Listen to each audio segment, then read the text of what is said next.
make sure this. We are now live. All right. So,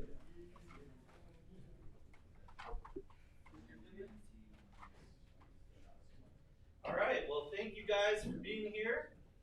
Thank you for those who are joining us online. We have had a presentation up that somebody just closed. Forgive me. Oh yeah. Thank you. Thank you. Damien. All right. Sorry, there we go. Now hopefully online you can actually hear what I'm saying. All right. Thank you guys for all of our guests that we have. We've got a pretty full house here.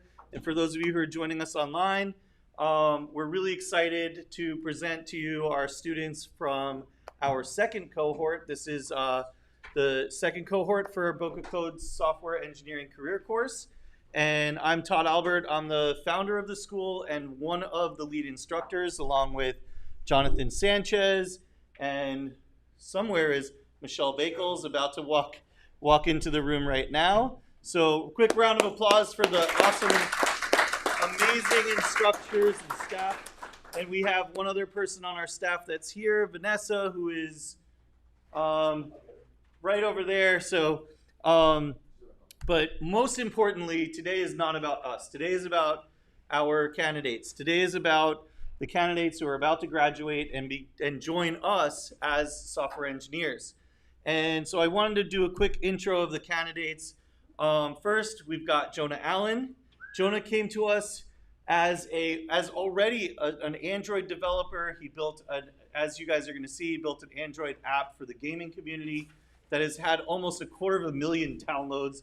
And actually, more impressively than that, thousands of daily users. He also has a successful YouTube channel that does really well. Nicole Allen, who is actually a friend of mine from before here. We worked together at My Photo.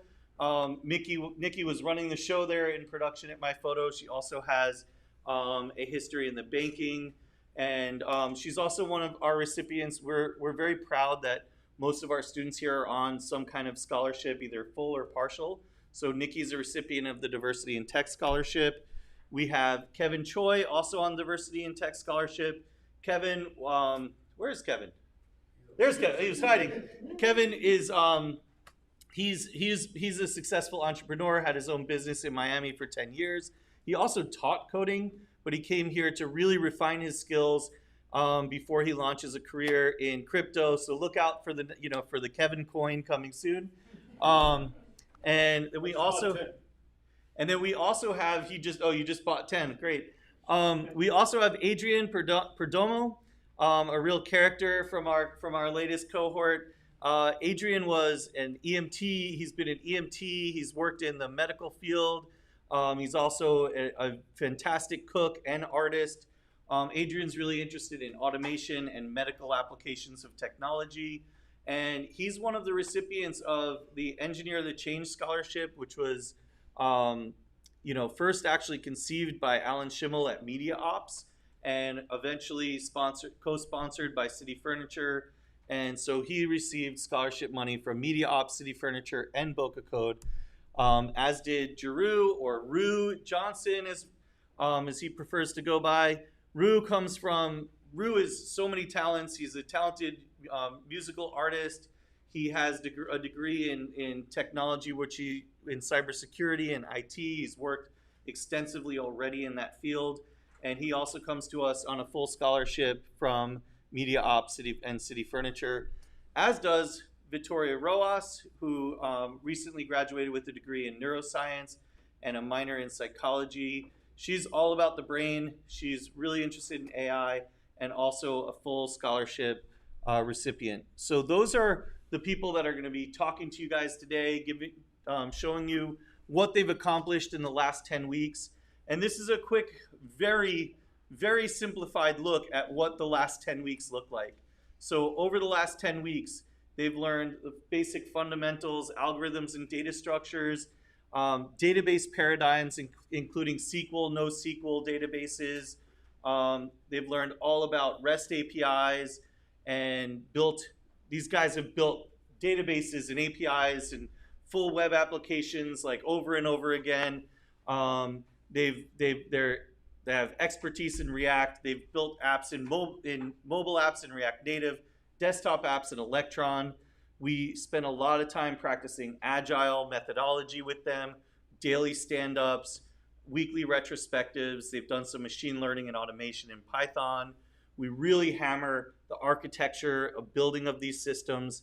And in the last couple of weeks, we've been working on practicing interviewing, practicing presenting, and this week is all about getting them jobs. So that's the next thing that we're going to do is show them off to you guys so you all can hire them, right? Before we start, this is my last slide here. Well, that's almost true, but this is the last slide I'm going to really talk about. Before we start, I just want you to know what they were asked to do. So they were asked to build, of all the things they learned, we told them to focus on a web application, right? There were a lot of them that wanted to build a mobile app or wanted to build a desktop app, and we pushed them to build a web application for this particular project. But it had to be full stack, meaning they had to build a database. They had to build an API that connected to that database, and they had to build a front end that connected to that API.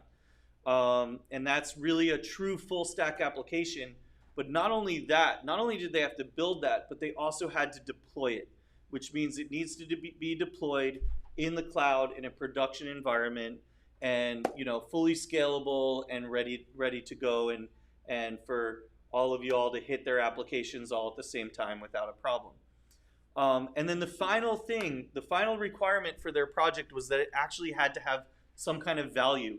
And we like to say business value, but we didn't require it to have actual business value. If it had personal value to them or something like that, that was fine. But I think you'll see that every one of these apps that they've built has actual real business value. And I'm really excited for you guys to see not just what each of them have built, but also the depth and breadth of what they've done as a class, which is really impressive.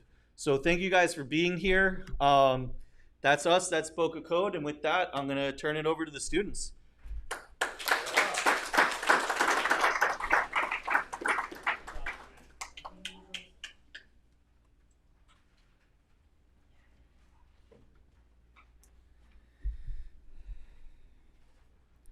Hello everyone, thank you for being here today.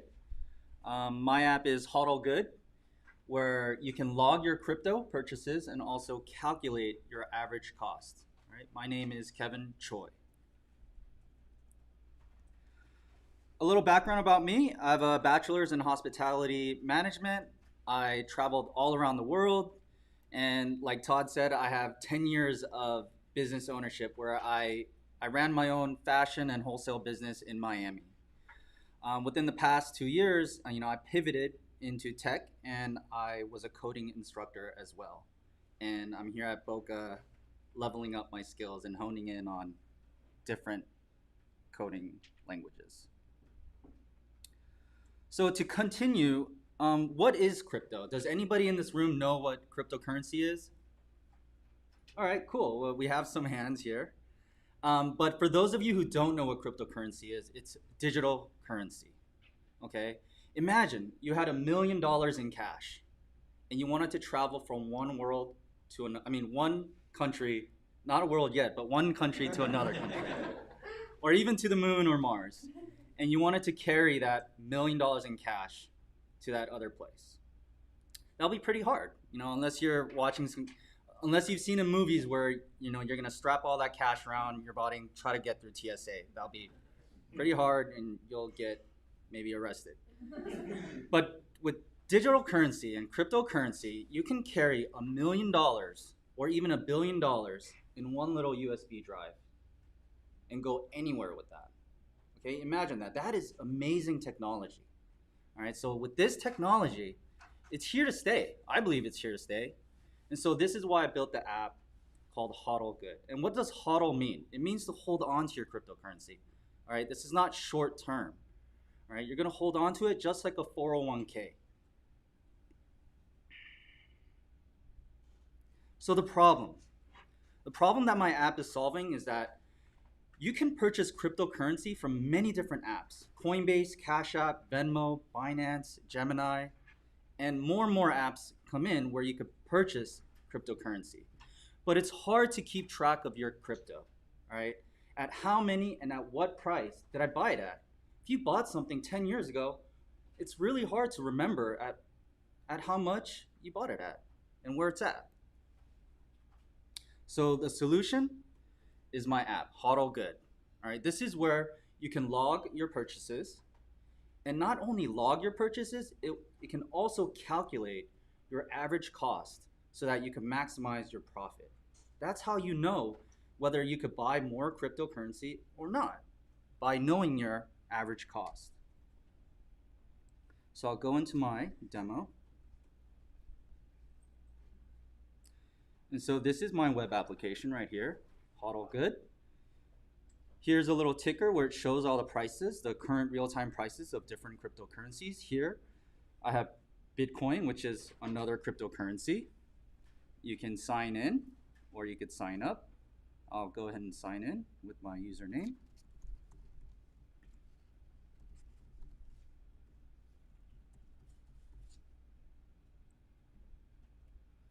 And so from here, I have some previous purchases that I made. Looks as though I made them today. And let's say I purchased more. I'll put in the date. Let's say I bought 5 coins of Doge or whatever, Kevin coin. I put at $20. I add it. And so here it appears right here, $20, 5 coins.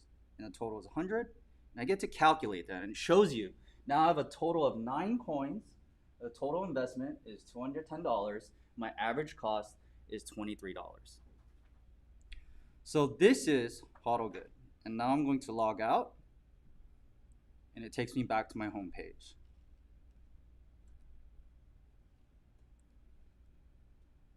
So the tech stack that I used, all right, for the front end, I use React. I use for styling, I use a Bootstrap framework.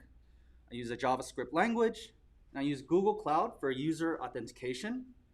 And then I use the S3 bucket for hosting on Amazon. For my backend, I use AWS, which is Amazon. On the server, I use an EC2 instance. And then I use Express and Node for my API to connect with my front end and my back end. And for my database, I used MongoDB. Future features, what am I going to do next? I'm going to add a field where you can type in where you purchased it. I want to have some edit and delete functionality. I mean, what if you sell them? All right, you want to track that as well. I'm going to implement adding additional coins. You know, right now you can only add 1 coin. And then next, I want to bring in an API for real-time prices, so you could have current prices with what you bought. Also, I want to also implement being able to download that, just in case you run into tax issues or you have to pay capital gains. But you won't have to, because you're going to be a hodler. You're not going to sell.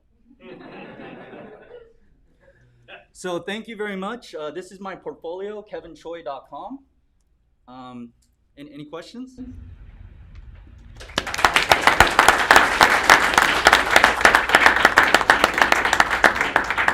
All right. Any questions for Kevin? Yeah, we have some in the back. What was the most challenging part of the project for you? The challenging part was the calculation part, because that was really hard. Because just a lot of math had to go into that. Yeah, and I don't have a degree in math. Yes. Have you thought about automating the input and looking for APIs and see how this world is open for you to grab data from? Yeah, of course. Of course, yeah, I would love to do that. For the people on camera, just repeat the question and then answer. Okay. That goes for everyone. Yeah, so in the future, it'll be nice to have an API where if I connect it with a different app, it'll automatically bring it into my app and then calculate that cost. That would be great. Yeah, like if you could link the Coinbase account or something to Exactly. Yeah. Mhm. Questions? More questions? All right, awesome. Oh wait, one more question. Not so much about the technology, but where does the term HODL come from? Why did they switch the L in the D? All right, so the question, where does the word HODL come from? So it's a meme, and I think at one time on Reddit or somewhere else like that, someone misspelled hold to hodl.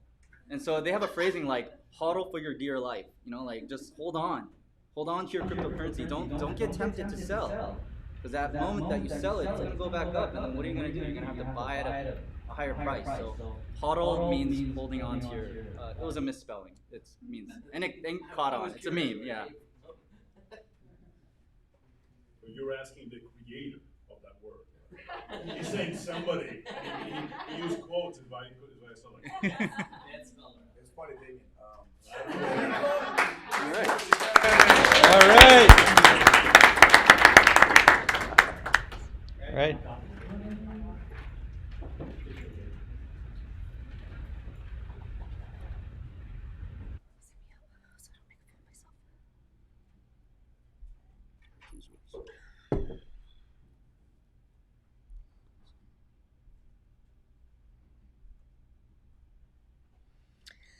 Hello, everyone. My name is Nicole Allen, but I go by Nikki. Before I start, I just wanted to tell you a little bit about myself. I come from a background in finance and production management and customer service. But for my project for Boca Code, I really wanted to do something that was a little bit closer to my heart. So I chose Adoptable South Florida. What is that? It is a web app where I bring in all of the cats together so that we can get them adopted. And this started because I recently adopted a cat. This is him. His name is Odin. And I adopted him from a rescue called Bella's Promise. My sister is currently on the board of Bella's Promise. And so in that experience, I helped foster some cats. And I learned that Florida has a higher euthanasia rate than the national average. And they adopt out less cats than they do any other animal, which broke my heart. So I wanted to fix that. And my solution was a single website working with multiple rescues and have all of the cats listed in one place. So, and giving them honest descriptions. Because one of the main reasons that these cats are harder to adopt is that they, are skittish or they have special needs or a multitude of reasons. So my way of remedying this is by putting them all in one place and giving them an honest description. So I'm gonna go ahead and start my app for you guys. I'm already signed in, sorry about that. So you come to the home page and this is it. Here's all of our cats, and we even have adopted stickers so that if they do get adopted, you'll be able to see that. And if you click on a detail screen, it gives you a large photo of each cat with their age, their breed, the rescue that they're with, an email so that you can reach out to this rescue and ask about specific cats. It also gives a description. And if you sign in, now we have this new option. And I do have a new cat to add. He's on the desktop. And his name is Malone. He's 1. He's a silver tabby. Sorry, I'm just reading everything out loud quietly. Bella's Promise is the rescue that he's with. And it's Bella's Promise PR@gmail.com. And I have his description over here. Give me just 1 second. Oh, I exited it. Oh, sorry guys. Command Shift T. Huh? Command Shift T.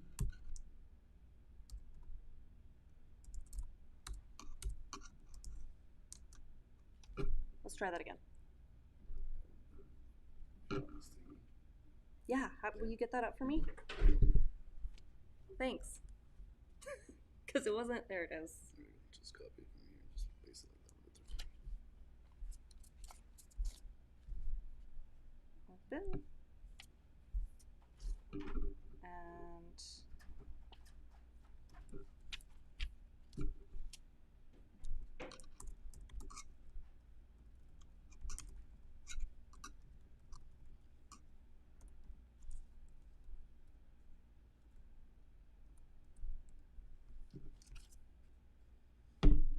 Jonathan. Technical difficulty, guys. This is fun. No, I think the tab's open. Let's just get But it out of there. so that's essentially it. Except if you hit submit, it actually shows up for you. You want me to do it again? You want to put these people through that pain? I don't either. All right. So it does actually show up if you hit submit. I promise. So for my tech stack, my front end or my user interface, I used React and Bootstrap. For my API or my server or my communicator, I used Node and Express. For my database, it's where I held all of my information. I used Firestore, which is a NoSQL database. For my storage, I used Firebase Storage. And for authentication, I used Firebase Auth. My future plans. I want to enable rescues to update and delete pets. I want to involve more rescues because currently we're only working with one, Bella's Promise. I also want to add multiple photos so that you can see the many different faces of these cats, and include an adoption application that automatically sends the applications to the correct rescue. Any questions? My fun technical difficulties.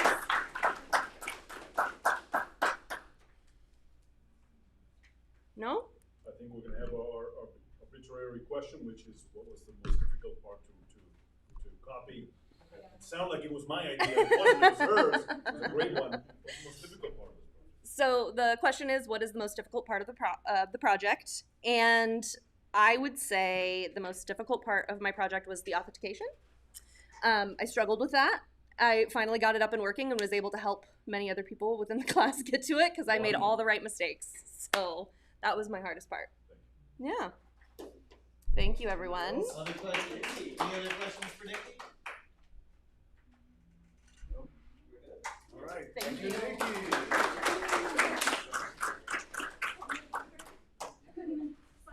All right, next up we have Mr. Adrian. Can you say it in Spanish, please?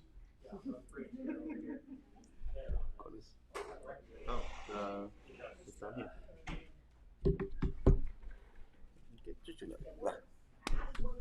Get all the way.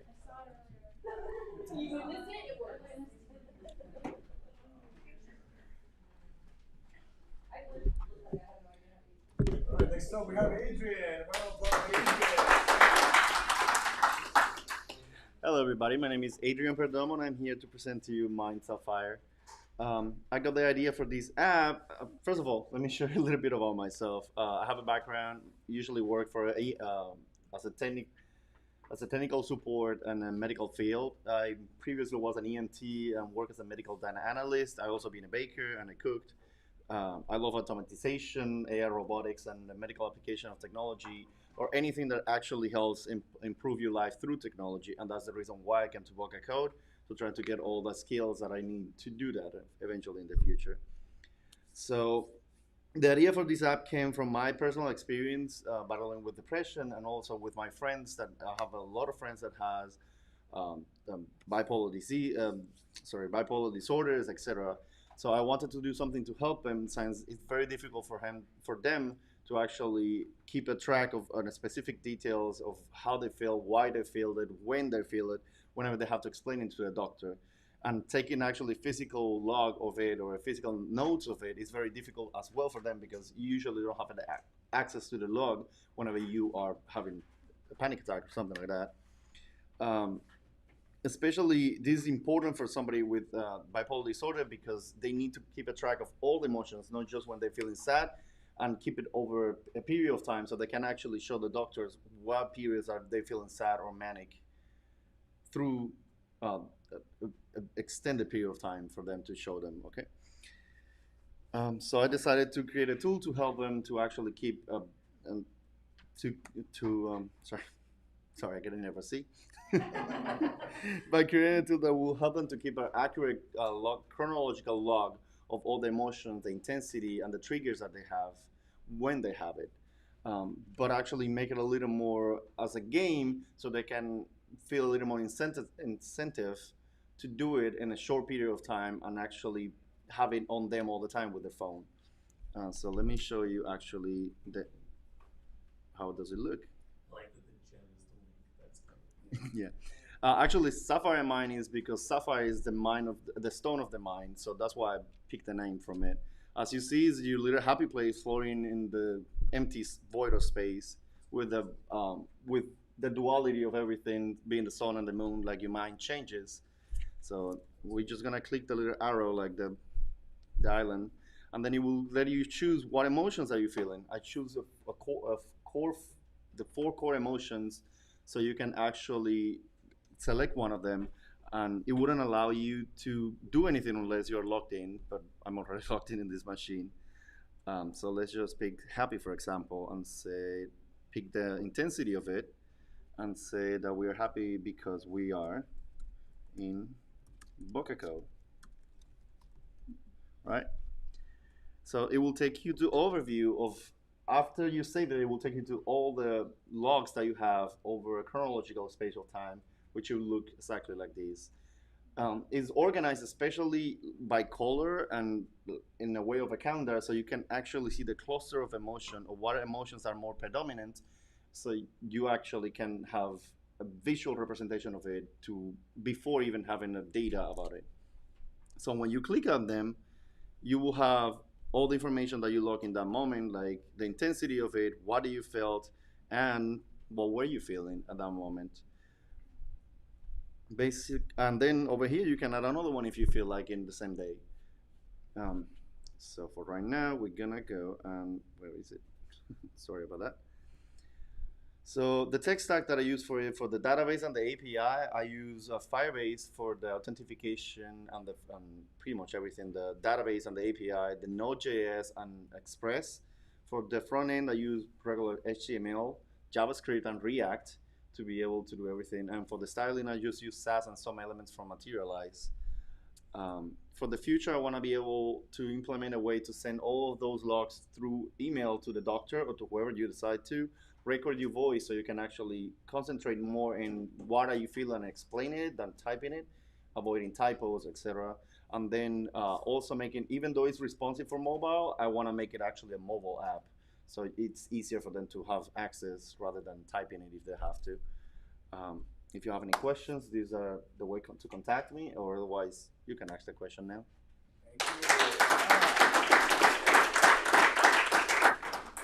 How did you do that initial page? With a lot of sweat and tears. And Jonathan is screaming at me to don't add anymore. That whole thing. This one? How did you do it? Turn the volume up. Oh, actually, yeah. Oh, and is there sound? It is. It's this. Oh, sorry. Sorry, let me. Actually, it does have some sound because I wanted if anyone felt a little stress or anything, I would like them to have some noise to calm them down so they can actually have a better experience through the app and type it. So tell him how you built this though. Like what? Actually everything that you see is just code, HTML and CSS. There's no images in there except for the tip of the mountain because I didn't have enough time to do it. But the rest of it is just fields that I told them how to behave, where to be, how to move, the shape of it, the angles, everything is made with HTML and CSS, nothing else, and not everything made from scratch. I didn't use any template or predefine anything, but yeah. Thank you. When can I start using it? Now it's already live. Oh, with your own domain and everything, I see. Oh yeah, it does have its own domain. Oh, Awesome.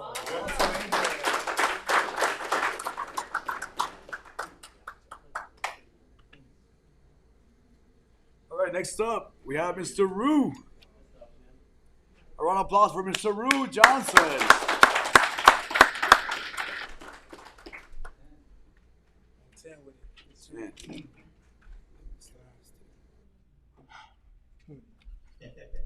What does your website have any sound? Maybe. You'll have to watch and find out. Very good.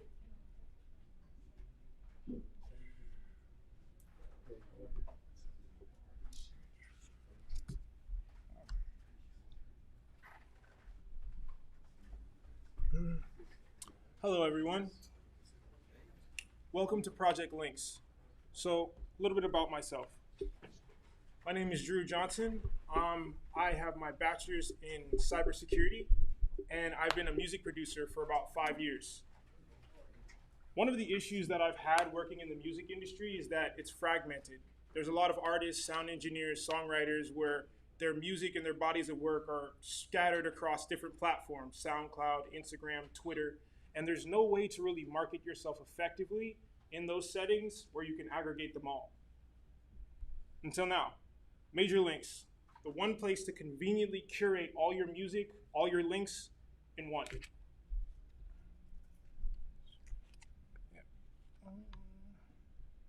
So if we go to my application, this is actually a quick video about what I do in the music industry. You guys can watch it on your own time.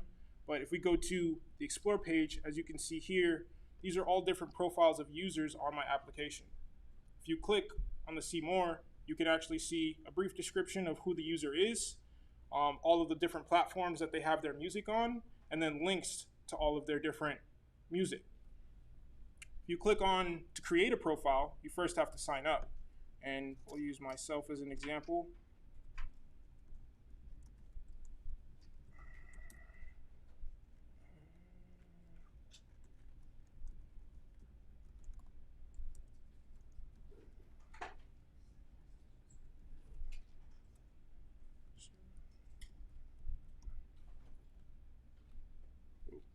It's not my birthday.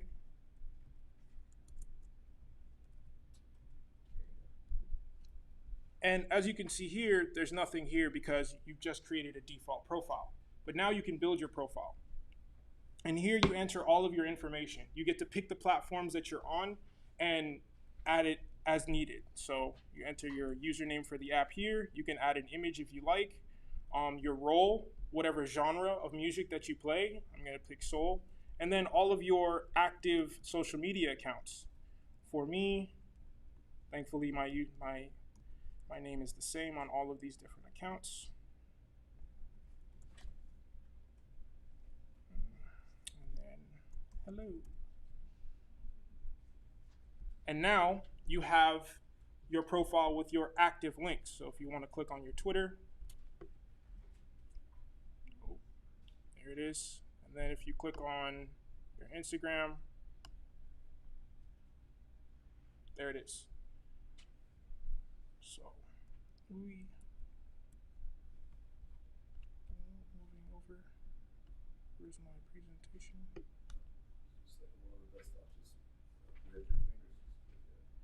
There it is. So yeah, my tech stack. I use the MERN tech stack, MongoDB, Express, React, and Node. I also used AWS and Bcrypt, JS, and JWT. I have a background in cybersecurity, so I did implement tier-level security in my application. I'm encrypting passwords on the front end, sending those hash passwords over the air to through my API, storing the hash passwords in my database, and then sending them back with a JSON web token attached, giving the application a music-type feel, but with enterprise-level security.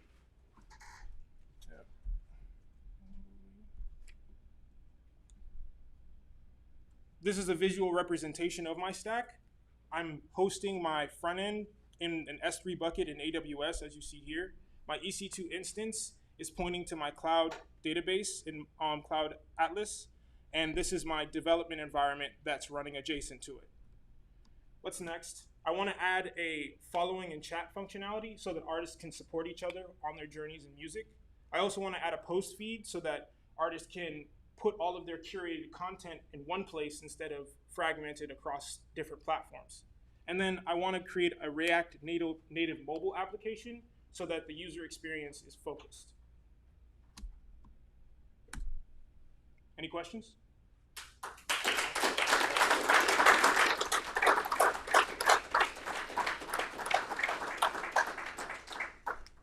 Wow, that's a lot of round of applause. Oh. Any questions, anybody? Yeah. So if you had to do this differently, if you had to do one thing differently, what would it be and why? So she said if there's one thing I could do differently, one thing that I probably do differently is make the user flow a little easier. It's a little fragmented right now. I want it to be seamless. Artists, sound engineers, music producers, we don't have much time because we're working on 5 different things at the same time. So making it an easier process for the user to get all of their information set up. Yeah. Any more questions? I have 2 questions. Yes, sir. One is you mentioned you're using an API to send it back to I assume it's Mongo and the S3? Yes. So what API, like how are you locking down that API? Yes, so my API is actually hosted in AWS in an EC2 instance. And because I'm putting my API in AWS, I have a secure key that I'm using. So only I can SSH into it. Does that answer your question? So you're relying on AWS's security for that? Yeah, why build your own security when you've got Amazon to do a lot of the heavy lifting for you? Okay. Cool. Nice. Thank you. Any more questions? I don't know if Michelle is in the room, but in the chat, she said music field with enterprise level security. Yes. There's a lot of, by the way, just to the students, there's a ton of great comments coming through in the chat. There's a bunch of people watching online. There's 18 right now, and so there's a lot of really positive, great praise and comments. So when you get a chance, go back and watch this on YouTube and look at all the comments. Unfortunately, a lot of the comments are coming out as the next person is talking. So you're getting a lot of praise like over the next. So watch your own video and then watch the one after it. Yeah. Any other questions for you? I actually have one more. I'm sorry. Yeah. Just thought of it. How did you do that? Where you like type in your Instagram handle and then it automatically makes that link? That was awesome. So that came with a lot of research. Oh yeah, so she wanted to know how I dynamically rendered the links so that you didn't have to type in the actual Instagram URL. So I did a lot of research and I found that some social media platforms actually just concatenate their domain name with your username. So once I found that out, I realized that all users on my application would need is their username. And then I would concatenate that, send it to the API, and take it from there. Thanks. I got one other question. Yes. So, in coming up with the idea for this app, like what kind of research did you do with users or musicians in this case to say, hey, this is really something that's needed? Is it just based on your own personal experience, or did you? Well, because I work as a music producer and also a sound engineer, I work with a plethora of different people in the music industry, not just artists. I've actually worked with label executives, and they've always asked me what's a better way to contact or work with artists. Like I've always asked them, what's a better way to market yourself to artists or to labels? And they've always said, we want to make it easy because there's millions of people trying to get into the music industry, millions of people trying to be the next J. Cole, Drake, Beyonce, whatever. And they want an easy process to find out all of the music that you have curated. They have to research your Twitter, they have to research your YouTube, they have to go to your SoundCloud, look at your numbers.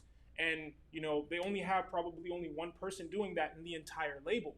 So most artists get fall through the cracks. So this was actually something that I also experienced as a producer trying to market myself. But label executives have told me, if you have a place where all your music is, and I don't have to spend more than 5 minutes to find out who you are as an artist, I can make a decision right then and there whether to invest in your music or pass you on to someone else. Rue, can you show us the video? Yeah, sure. There was somebody online that asked.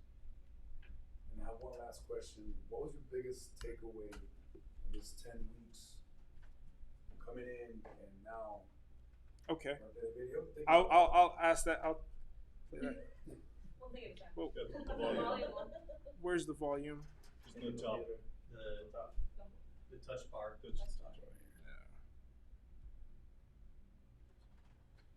There we go.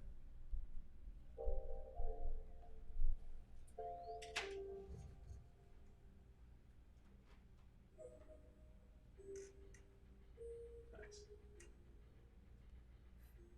Can you put it full screen? Okay. No, I can't. And this music is actually what I made. This is my beat.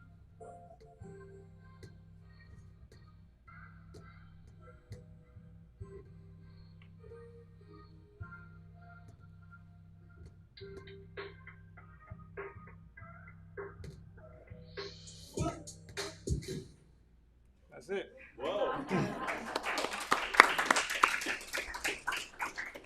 My biggest takeaway from this cohort and this class is that coding and development, technical skills are important, but it's not everything. Understanding that problems can take different shapes and sizes, and it's really developers who have to figure out how to first understand the problem and then translate that problem to code. I'd say that overcoming adversity is probably the biggest takeaway from this experience.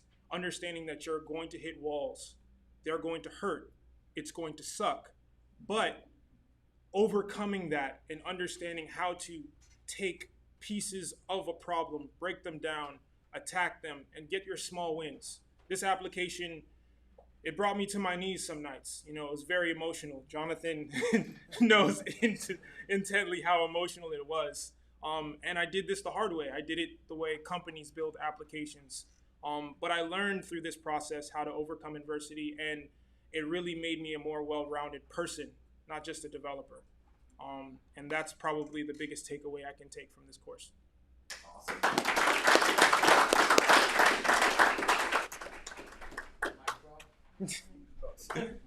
Hopefully somebody recorded that. This might be on YouTube later. Awesome. Now let's give it up for Victoria.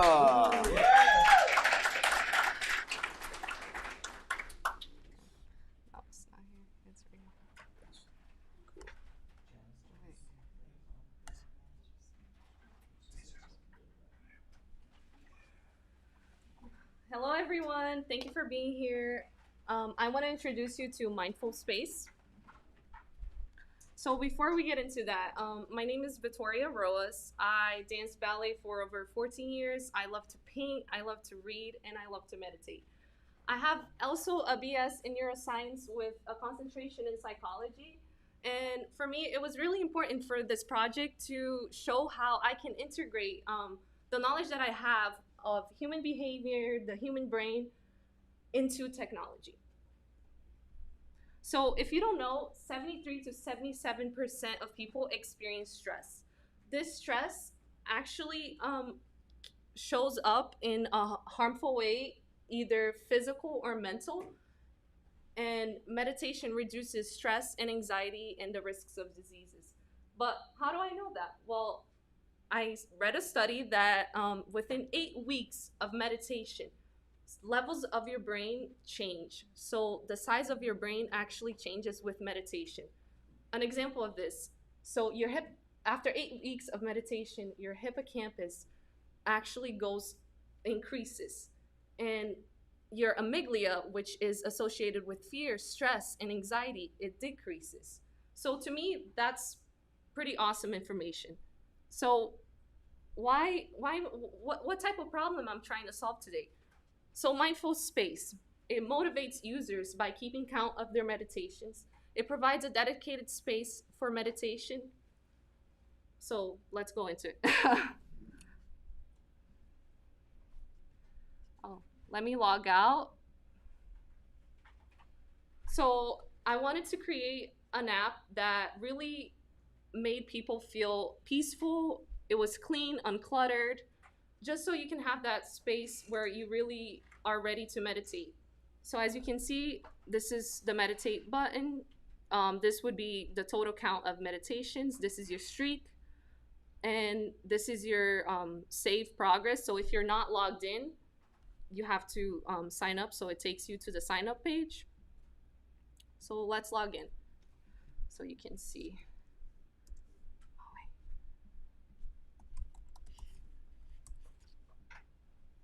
So then the save progress changes. You see the total amount of times that you've meditated using this app. And another cool thing about my app is that the meditation that I included was actually a voice that I recorded it. So I wanted to put my personal voice in there. So I actually want everyone to experience the app. So I want to play the meditation. It's just 30 seconds. But if you don't feel comfortable, just be courteous to everybody else. So let's begin. Welcome to Mindful Space. Sit or lay in a comfortable position. Be aware of your feet grounded on the floor. Relax your shoulders. Close your eyes. Take a deep breath in. Breathe out. Breathe in. Breathe out. You may now open your eyes. So for the purpose of the demo, I just wanted to make I don't have time, to make the meditation long, so that's why it's only 30 seconds. So this is the interesting part for the tech people in the room. So I build my API using Express and Node.js. If you don't know, that's how your app communicates from the back end to the front end. For storage, I used Firebase. For my database, I used Firestore. And for my front end, I used React. Future plans. I want to introduce features where the users can actually pick their different meditation times, 1 minute, 5 minutes, 10 minutes, 15 minutes. I also want to introduce a feature where they can pick either a guided or just a sound meditation. And let's connect. Like, this is the best way you can contact me. And if you have any more questions, this is it. Thank you.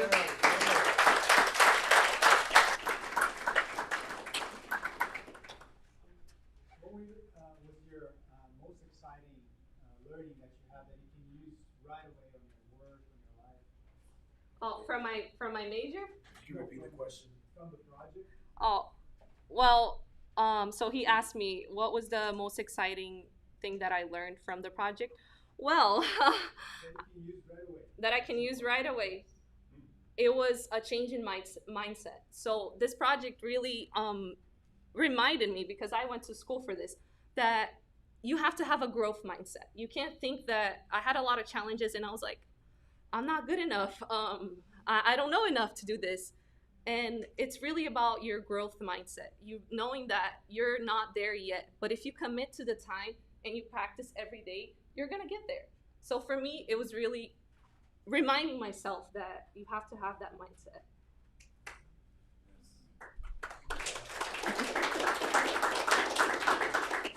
There are other meditation apps out there. What? No one told you. What do you think? What's your special sauce? What sets yours apart? Other than you. Right, yeah.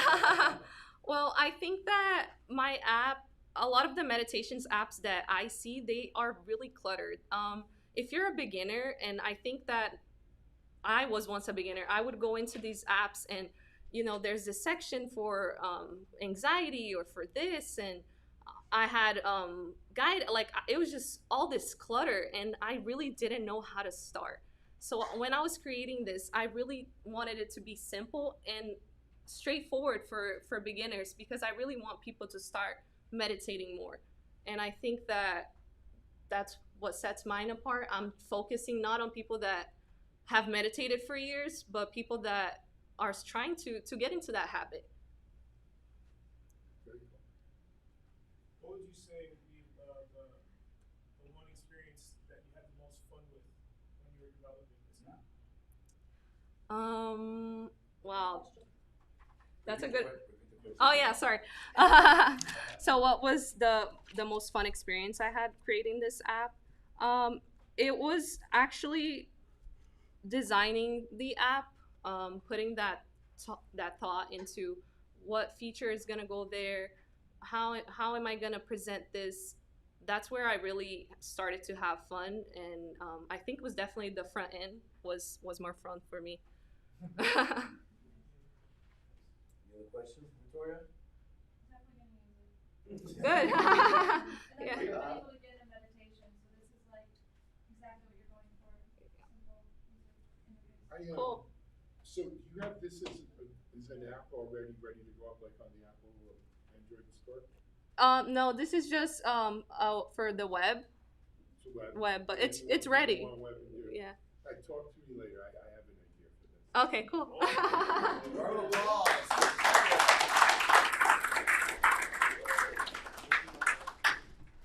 All right, next up we have Mr. Jonah Allen. Give it up for Jonah. I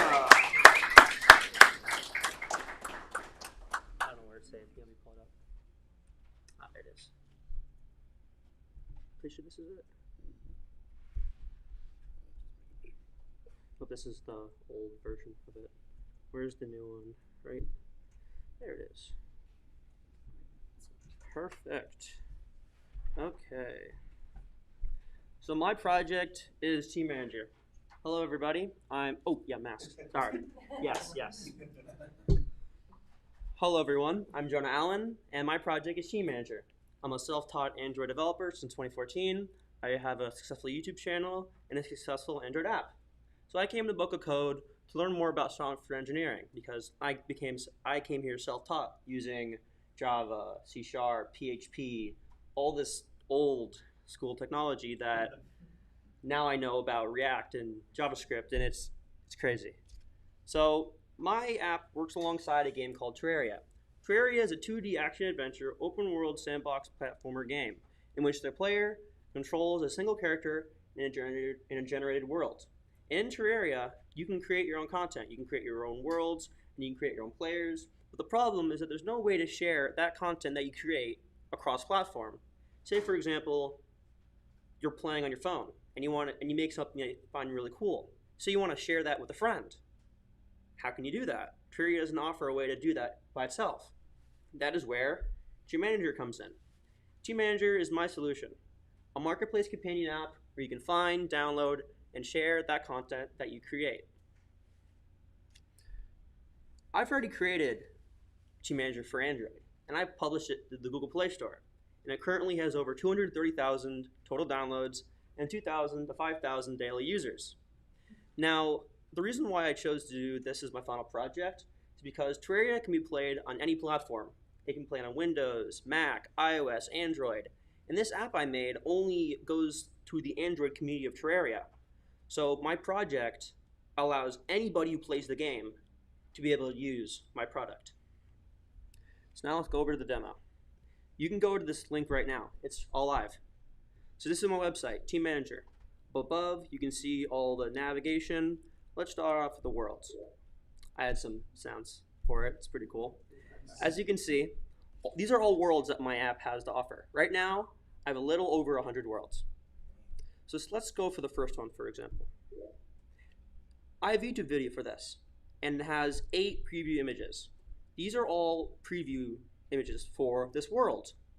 You can find a lot of metadata per each file, such as download counts, or the amount has been upvoted or downvoted, or credits. For example, I made this world, so I'm the credit for it. Sometimes worlds or players have different variants. For example, this can be a classic, expert, or master or journey world, some descriptions, and it's an exclusive world. And you can download it or just close the page. And then, for example, let's go to a random one real quick. Let's go to this one. This was created by some other person, not by me. They have a YouTube video on it, different preview images for the world, a download count, and similar type of metadata. Let's go over to the players area. It will look very similar, but it is a little bit different. So let's go to this world, or player actually. As you can see, different preview images for the player, a download count, upvote, downvote count, the different variations for the player, soft core, medium core, hardcore, journey, a little description, and you can download it or you can go and choose something else. So Terraria is not only a single player game. It does have the ability to play multiplayer, and that is via servers through an IP and a port. And sometimes they have passwords. So on my website, you can copy and you can paste them wherever you want directly from the website itself.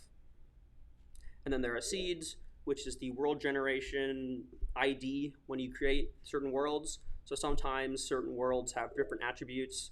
For example, this is the loading process of when you create a world with a seed. It's crazy. That's the point of this. Or let's go to Not the Bees, which specifically creates a world where it's all honey, all bee related type stuff. And then I have Terraria News, which is just news regarding the game in general for all platforms. the About section, and then my most favorite section, which is the Usage section. Like I said, Terraria is a multi-platform game. It's actually the 14th most best-selling game in the world. With it being on every platform, and my product, for me wanting my product to be usable on every platform, I've added a usage documentation per each platform. For example, if you're a Windows user and you want to download a world, there are Windows-specific instructions for worlds, or for players, or say you're an Android user and you want to download a world.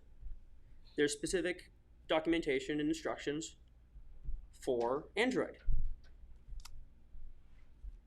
So Team Manager was created with React as its front end. React being the user experience and what you see when you go to the website itself. The API, I use Node and Express, which is like the middleman between my database, which is where I host all the worlds and players and all the data you see on screen, and the website and how you view it. For storage, where I store all my data, all my worlds and players, and metadata per each file, I use Firebase Storage and Firestore, which uses no SQL. The next steps for Team Manager is to release it to the public and promote it alongside my Android app. Possibly add an account system where users can interact more with the content already uploaded on the app itself. Or they can submit content directly. Right now I have a Google Forms link where people can submit things. In the future, I want to implement a submission area where people can submit content directly. That was Team Manager, and I'm Jonah Allen. You can reach me on these links, my book of code candidate page, my LinkedIn, and my GitHub. That was Team Manager. Thank you.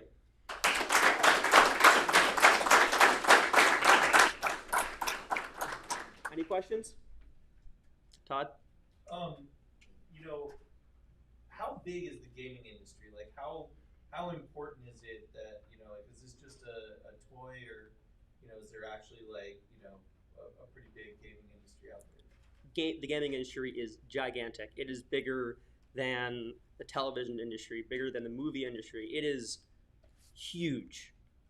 A lot of teenagers, kids, some adults even, they play games. You play games on your phone, you can play games on your computer. Gaming is gigantic. And then also, I love that you have platform-specific instructions. Mm-hmm. When you went to that page, it automatically was showing the instructions for Mac OS. Yes. Was that because you're on a Mac? Yes. Wow. If you open up the page on your phone, say an iPhone, it will automatically jump to the iOS section. That's awesome. And one of my favorite parts about the site is I made it responsive for mobile, so the buttons aren't as big or the margins are smaller. So you can go to the website yourself, and it will look different than how it did on a computer. If you go to it on an Android device, it'll automatically say, "Hey, do you want to learn how to do it on Android?" Obviously, you can go to the other platforms, but it recognizes the platform that you're on, and it points you to the immediate direction of where you would want to go. Well done. Thank you. Well done. So, okay, so here's my question. So, you mentioned you want to add user-generated content, which is great. Right now, how did all that content get on the site currently? So I've actually played Terraria for years, and throughout my years of playing the game and being a part of the community, I've come across things that other people have made, as well as me making myself. So not only is this a solution for other people, it's also a solution for me, because I have a bunch of things I've created that I wanted to share. So what I did was I put them all in one area, made it accessible via my API, and I display it within the app itself. But did you input those into the site, or where are they coming from? Like, They're coming from the site. I have it all locally on my site for them to download. Okay. What did you talk about? Like, was that hard? Grabbing your MySQL database and converting Yes. Like I said, before I came to the book of code, I created this app for Android using PHP and Java, and I had to basically rewrite my API. I basically had to start from scratch using all the previous data I had.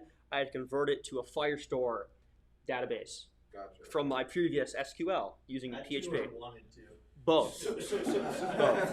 So all the players and the worlds that are listed, basically they're all from your OG database. Yes. Okay, that's what I was. And they're real. They are. Yeah, that's No really. fake data. So, and then in terms of pulling the thumbnails from the videos, how are you doing that? Those are manual thumbnails that I took Okay. or that I was given when they were submitted to me. Gotcha. For example, some of YouTube videos. So I just put the YouTube video as the first preview. So you can literally watch the YouTube video from within the preview. Gotcha. Awesome. Any other questions? You? Are you still updating the original app? With, Yes. Like, new code? Yes. Say, for example, you're going to the website and you're an Android device. It's actually preferred to do it within the Android app on the Play Store because one of the things that I can't control is the installation of the worlds and players because a website can't access your file system. It'd be a security issue. So what my app does for Android, you can download things and it will automatically put it into your Terraria game. So yes, this database, this API, is the same one I'm using for my mobile app. And yeah, I'm continuously going to be updating the mobile app to, keep up to date with everything that I'm doing. One more question. And Okay. Same thing with Rue. Like, what was the biggest takeaway for your 10 weeks at Coca-Cola? Like, what was your biggest takeaway? My biggest takeaway. I have a lot of takeaways, honestly. I came here thinking I was a developer, and I left. I'm still here, but I'm going to be leaving being an actual developer. Nice. Wow. Yes. Thank you, everyone.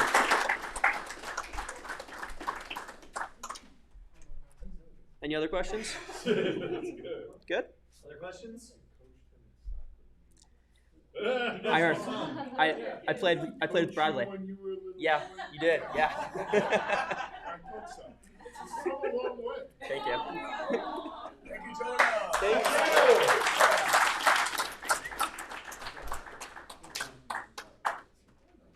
All right, so I wanted to say thank you, everyone. I do have some closing remarks, but before I get to that, I wanted to invite Alan Schimmel up if he'd like to say a few words. Alan Schimmel, for those who don't know, CEO of Media Ops, and really the first industry professional to Much better than crawling trust under us.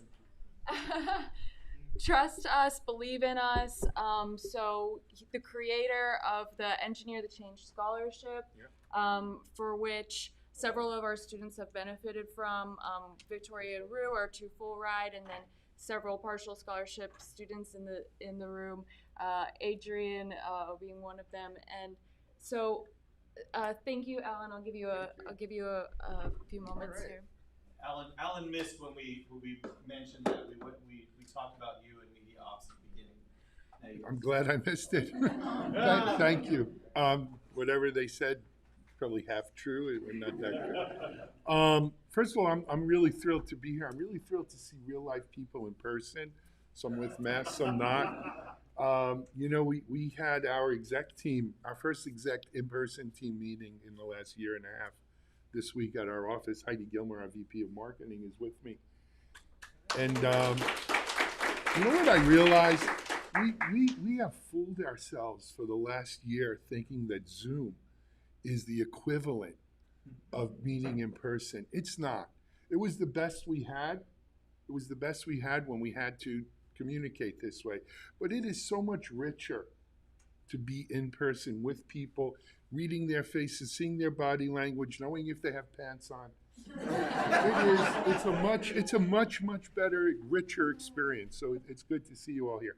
Second of all, coming up here and seeing Rue and the meditation, well, it's Gloria, but the meditation app, and seeing like what tools you use to build it, and hearing Jonah, who I literally coached in soccer or baseball when he was about 5. Hearing him talk about Java and C+ is ancient, and PHP is, passé, and I'm like, yeah, well, times move on, right? But it's an amazing thing, and the fact that we're doing it here in Boca Raton, which, for those of you not old enough, this was a tech hub, right? This is where the IBM PC was developed, right? And then it went fallow for 40 years or so. And to see this renaissance happening here is really, really exciting. So we're excited to see all the people involved and what's being built. We're excited to keep the Engineering the Change Scholarship going. September is our next cohort, right? And we'll be looking for entries for that, for candidates. And we're excited. I know, we were the first, but not the last. And we're looking forward to seeing more people do this. So congratulations to everyone who completed it.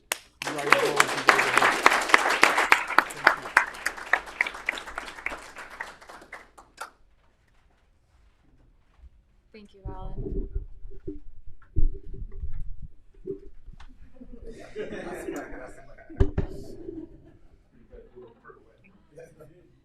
We're gonna sign you up for the Olympics. All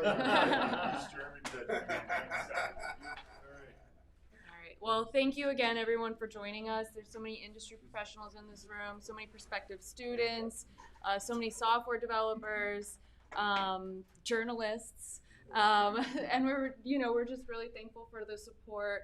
Of course, Alan, I can't sing your praises enough for starting the tidal wave of support for the school.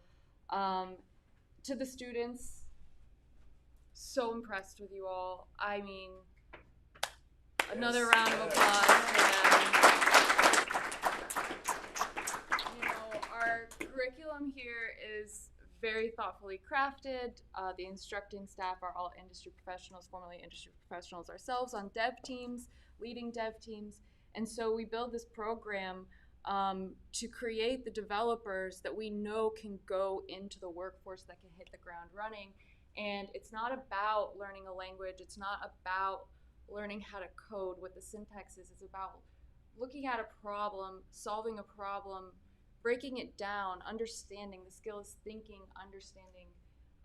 And I feel like the students here really are at this place where they can, they have the skill of coding, but they also have this very intensive, specific problem-solving skill that no matter which company they join, they'll know how to ask the right questions. They'll know how to find the information that they need when they need it. And so I'm really excited.